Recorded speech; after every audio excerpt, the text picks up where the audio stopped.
What's goody, everybody? It's your boy Wilder42K, and we are back with another sports docuseries video. You guys have been blowing these up, and I'm enjoying making these videos for you, so I'm going to keep these coming, and this week is no different. Only thing is we're hopping over to the NBA, and we're going to be talking about the Almost Dynasty, the story of the Cleveland Cavaliers. This story really starts way back in June of 2003 with a player named, you guessed it, LeBron James. I think we can all arguably say everyone in the world knows the name or person LeBron James. James was drafted number 1 overall in the 2003 NBA draft to the Cleveland Cavaliers, winning Rookie of the Year in the 03-04 season. In his first 2 seasons, he built his superstardom, averaging 24 points, 6.5 assists, and 6.4 rebounds combined over his first 2 seasons. LeBron remained in Cleveland through the 2010 season, taking them to the 5 Eastern Conference semifinals, winning 3 of them, 2 Eastern Conference finals and winning 1 of those, and even getting them to the first ever finals in 2006, taking the loss to the San Antonio Spurs. The reason why this is a part of the story and why it's important is because following the 2010 season, LeBron infamously left for South Beach. To the question everybody wants to know, LeBron, what's your decision? In this fall, man, it's very tough. In this fall, I'm going to take my talents to South Beach and join the Miami Heat. To play with D. Wade, where he would end up winning back-to-back titles in 2012 and 2013 before leaving South Beach again following the 2014 season to bring his talents back to Cleveland. On July 11th, 2014 is when the Cavaliers' Almost Dynasty began. LeBron was back. LeBron comes back to Cleveland and in his first year led the Cavs to a divisional win with a record of 53-29, a second seed in the Eastern Conference, and many know at the same time the Golden State Warriors started cooking. Chef Curry, Klay Thompson, Draymond Green, all carrying the Warriors to back-to-back playoff appearances in 2012 and 2013 to start, and in 2014 the Warriors were finally on the right track, winning 67 games and only losing 15.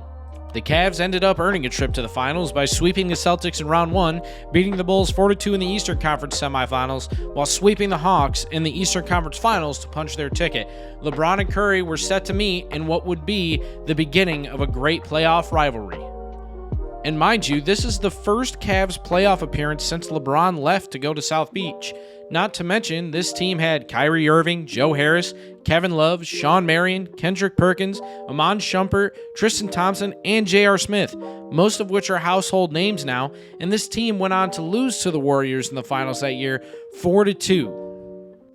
Going to the finals in their first year back with LeBron, heading into the 2015-2016 season, the Cavs quite obviously had a chip on their shoulder, and by mid-year, this team had brought back and re-signed most of their same core for years to come.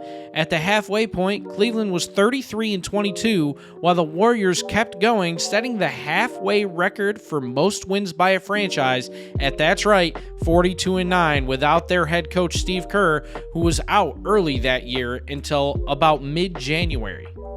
This is where the story begins to get a little bit interesting, because at this point into the season, the Cavs had decided to part ways with David Blatt, their head coach. They started the season 30-11 under Blatt, and Blatt had a career coaching record of 83-40.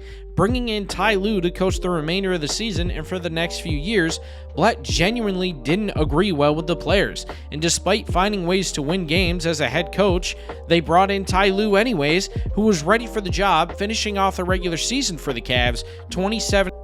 Cleveland ended up finishing the year at 57-25, winning their division and securing the number 1 seed in the Eastern Conference, while the Warriors finished with an NBA record 73 wins and only 9 losses.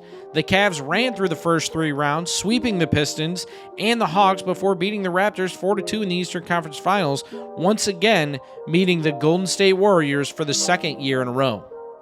LeBron, Kyrie, and the rest of the Cavs were as prepared as they could be, but lost the first 2 games by a combined 48 points.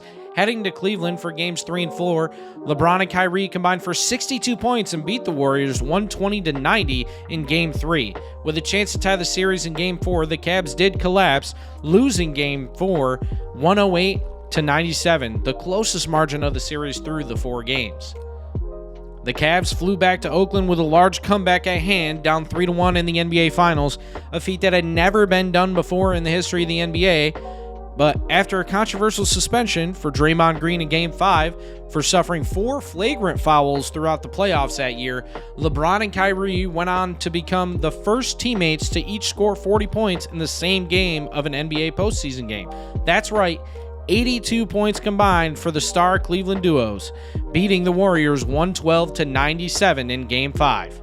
Green was back for Game 6, but it didn't matter. LeBron and Tristan Thompson both had double-doubles, lifting the Cavs and tying the series 3-3, forcing the best 2 words in sports, Game 7. Game 7 ended up coming down to the wire, as some would expect, LeBron scoring a triple-double, 27 points, 11 assists, and 11 rebounds, holding Curry to just 17 points, and finally bringing a title back to Cleveland.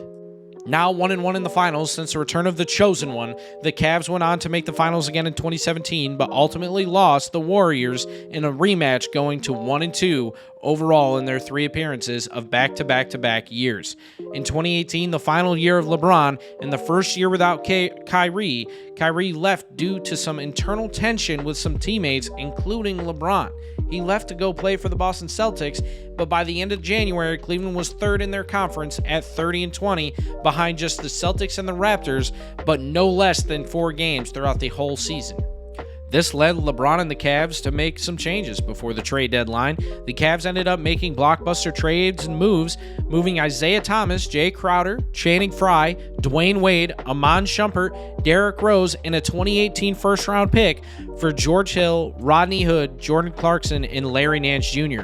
An entire overhaul of their roster, thinking they were doing what they deemed necessary to make the playoffs and in hopes of keeping LeBron another year past his final contract year. They do end up making the playoffs as the 4 seed. With a rough regular season, they had an even tougher route in the playoffs. The Pacers took them to Game 7 in Round 1. They did sweep the Raptors in the Eastern Conference semis, but they faced the number 1 seed, the Celtics, who took them to Game 7. Even though they did win, the Cavs found themselves in the finals for the 4th straight year against none other, the Golden State Warriors. Speaking honestly for fans, the finals was not something the fans wanted to see. 4 straight years of the same matchups that had already been decided with a tiebreaker, Warriors winning 2 of the 3 and being the best team in basketball 3 years in a row.